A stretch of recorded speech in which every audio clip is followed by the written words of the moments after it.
Nekada davno živela su 3 brata. Najstariji brat je jako voleo prirodu i biljke.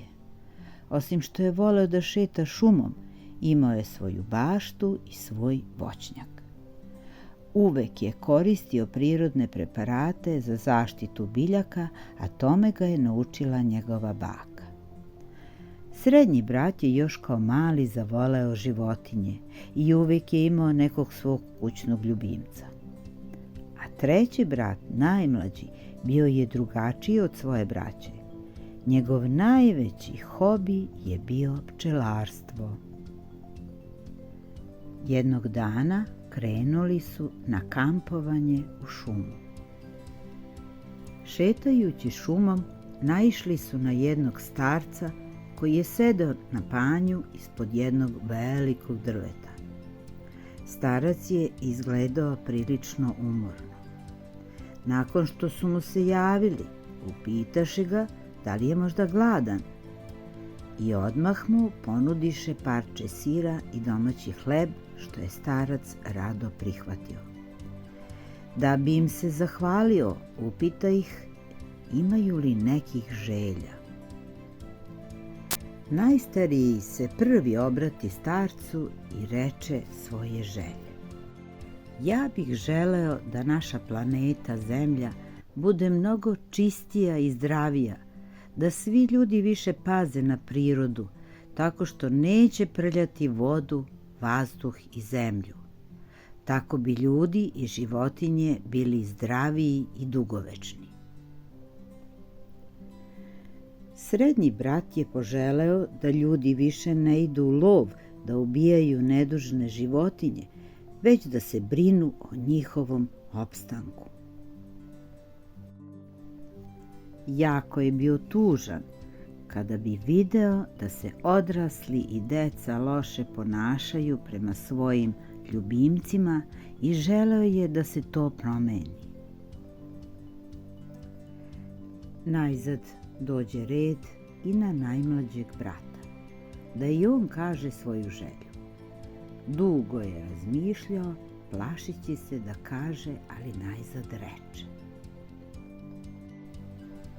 Ja bih voleo da imam 2 izvora, iz jednog da teče čista izvorska voda, a iz drugog med.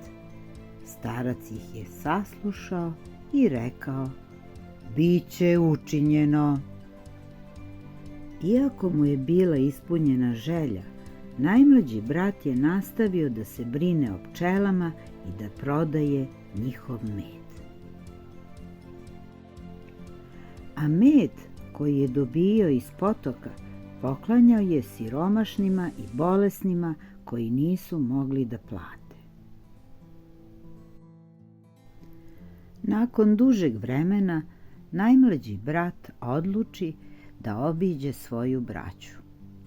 Kako se približavao kući starijeg brata, video je mnogo plastičnih kesa u krošnjama drveća, razbacano đubre po travi, a u vazduhu se osjećao smrad od zapaljene gume i plastike.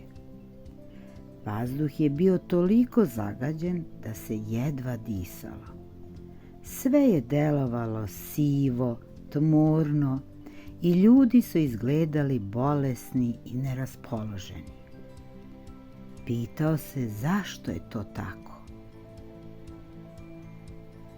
Bio je iznenađen i odmah je otišao kod srednjeg brata. I tamo je zatekao tužnu i ne lepu sliku i opet se iznenadio onim što je video. Lovci su idući kroz šumu ubijali nedužne životinje i ptice, a približavajući se kući svog brata ugledao je dečaka kako šutira svog psa. Kako je moguće da su moja braća ovo dozvolila, pitao se.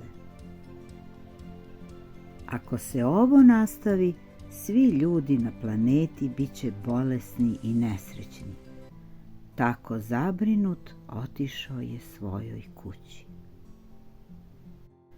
U dvorištu svoje kuće zatekao je onog istog starca iz šume.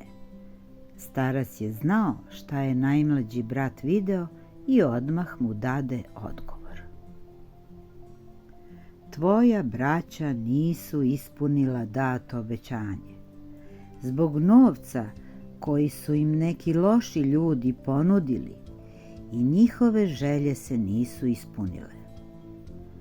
Za razliku od tebe, koji si se držao dogovora, u tvojoj bašti teče čista izvorska voda i med.